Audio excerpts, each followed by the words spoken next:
Jam 2014 photo electric effect থেকে আরেকটা প্রশ্ন, ঠিক আছে। মানে জ্যামে কিন্তু ফটো ইলেকট্রিক ইফেক্ট এক্সপেরিমেন্ট থেকে কিন্তু প্রশ্ন দেয়।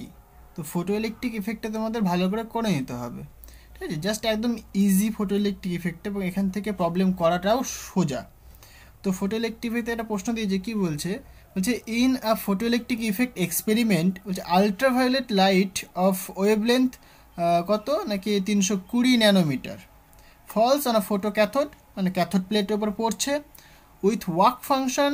বলছে যে ফটো ক্যাথোডটা, সে ফটো ক্যাথোডের যে ওয়ার্ক ফাংশন সেটা কত 2.1 ইলেকট্রন ভোল্ট। ওকে, মানে সেই মেটেরিয়ালটার ওয়ার্ক ফাংশনটা বলে দিয়েছে 2.1 ইলেকট্রন ভোল্ট।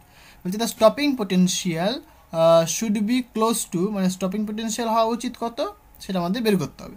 দেখো খুবই ইজি, প্রবলেমটা করা যাক।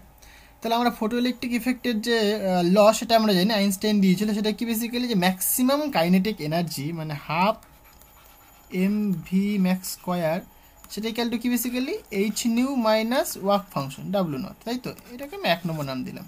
তাহলে এটা হচ্ছে কি ম্যাক্সিমাম কাইনেটিক এনার্জি, এটাকে সিম্পলি আমরা ই ম্যাক্সও লিখতে পারি। ওকে, মানে maximum kinetic energy of the electron equal to H nu হচ্ছে তোমার ইনসিডেন্ট ফোটনের energy into work function. Fine.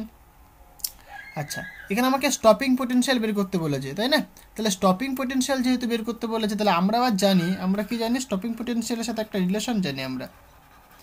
দেখো যত মানে নেগেটিভ পোটেনশিয়াল আমাকে অ্যানোড প্লেটে অ্যাপ্লাই করতে হবে, কি ওই যে ইলেকট্রনগুলো আসছে, ইলেকট্রনগুলোকে তো বাধা দিতে হবে না, অ্যানোড প্লেটে আসতে দেবো না আমি। তার মানে কি ইলেকট্রনগুলো যে কাইনেটিক এনার্জি, সেই কাইনেটিক এনার্জির সাথে যদি আমি অ্যানোড প্লেটে সেই পরিমাণ পোটেনশিয়াল যদি আমি অ্যাপ্লাই করতে পারি, সাপোজ এটা অ্যানোড প্লেট, আর এদিক দিয়ে ইলেকট্রন আসছে, ঠিক আছে।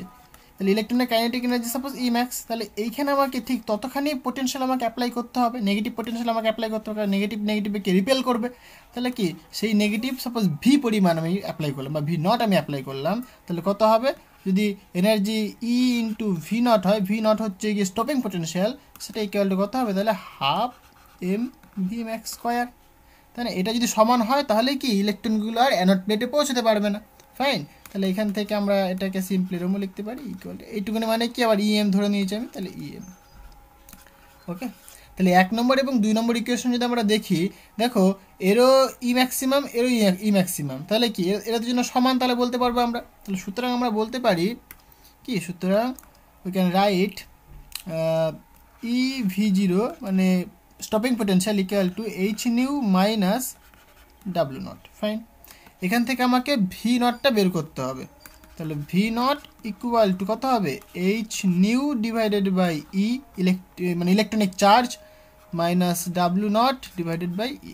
ফাইন। দেখো এইচ নিউ রয়েছে, তাই না। আর আমাদের যে প্রবলেমটা বলেছে সেখানে কি বলে দিয়েছে, যে ওয়েভ লেন্থ বলে দিয়েছে, ল্যামডা বলে দিয়েছে। তাহলে নিউটাকে আমি ল্যামডায় কনভার্ট করে নিই। বেসিক্যালি আমরা জানি, আমরা কি জানি basically, nu is equal to c by lambda. তাই এটা লিখতে পারি আমরা এখানে। সুতরাং তাহলে আমি লিখতে পারি V naught equal to H C by lambda into E minus W naught divided by E. এইখানে একটা ছোট একটা ট্রিক বলবো, সেটা তোমাদের মনে রাখতে হবে, তাহলে কি হবে এই প্রবলেমগুলো ইজিলি করতে পারবে। নইলে পরে কি হবে, অনেক মানে লেন্দি ক্যালকুলেশন করতে হবে, লেন্দি ক্যালকুলেশন থেকে আমাদের দূরে থাকতে হবে, তবেই তো আমরা সুন্দর র্যাঙ্ক করতে পারবো না, মানে সব কোশ্চেন অ্যাটেন্ড করতে পারবো। তাহলে এখানে দেখো এই যে এইচসির ভ্যালুটা তোমাকে মনে রাখতে হবে, ঠিক আছে।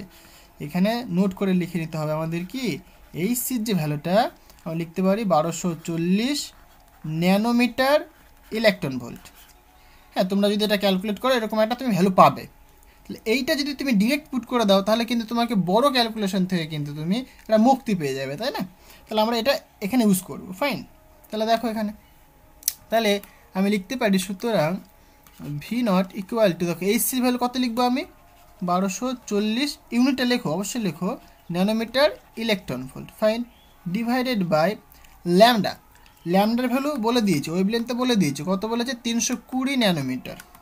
তাহলে এখানে লিখবো আমি কত 320 ন্যানোমিটার ইন্টু, দেখো এখানে ইলেকট্রনিক চার্জ ই রয়েছে, তাহলে এখানে একটা ই দিয়ে দাও। ওকে, মাইনাস দেখো ডাব্লিউ নট বাই কত ই, তাহলে ডাব্লিউ নটের ভ্যালু কত, অ্যাকচুয়ালি 2.1 বলেছে ইলেকট্রন ভোল্ট ডিভাইডেড বাই ই, তাই না। ওয়ার্ক ফাংশনের ভ্যালু কত বলেছে 2.1 ইলেকট্রন ভোল্ট, এগুলো গিভেন।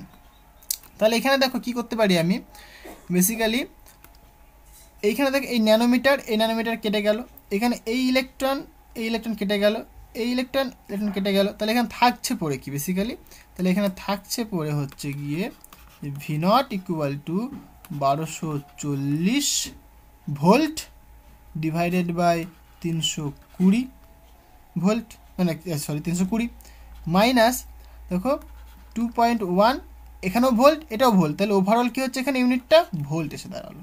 ফাইন, এইটা তুমি ক্যালকুলেট করো, এটা তো করতে পারো তোমরা ইজিলি, তাই না? না আগে যে 10 টু দি পাওয়ার একটা সামথিং থাকতো সেখান থেকে দেখো অনেকটা মুক্তি পেয়ে গেলে, মানে ছোটো ক্যালকুলেশন তুমি এখানে করতে হচ্ছে তোমাকে, তাই না? তাহলে তুমি ক্যালকুলেট করো, ক্যালকুলেট করলে যে ভ্যালুটা তুমি পাবে অ্যাপ্রক্সিমেট সেটা কত হয় দেখি, ভি নট ইকুয়াল টু, এটা যদি তোমরা ক্যালকুলেট করো তাহলে এরকম একটা ভ্যালু পাবে 1.8 ভোল্টেজ। তাহলে এইটা কি বেসিক্যালি, এটা আমাদের স্টপিং পোটেনশিয়াল। ফাইন, অ্যাপ্রক্সিমেট একটা ভ্যালু পাবে তুমি, ঠিক আছে? তাহলে দেখো এইভাবে তোমরা কিন্তু ইজিলি করতে পারবে। তাহলে অপশন কোনটা, এইটা হচ্ছে আমাদের আনসার। ফাইন, 1.8 ভোল্ট, তাহলে স্টপিং পোটেনশিয়ালের ভ্যালু কত, 1.8 ভোল্ট। তাহলে এখানে ট্রিকটা কি, এই ট্রিকটা তোমাকে কিন্তু মনে রাখতে হবে, তাহলে কিন্তু ফটো ইলেকট্রিক ইফেক্টের যে প্রবলেমগুলো সেগুলো তোমার কাছে একটা ইজি হয়ে যাবে একটু, তাই না? কারণ ওই বড় একটা লেন্দি ক্যালকুলেশন তোমাকে করতে হবে না, তাহলে এই ভ্যালুটা তুমি বসেই করতে পারো তুমি। ওকে, আজকে এই পর্যন্তই থাক, দেখা হবে নেক্সট ভিডিওতে নেক্সট প্রবলেম নিয়ে। Thank you.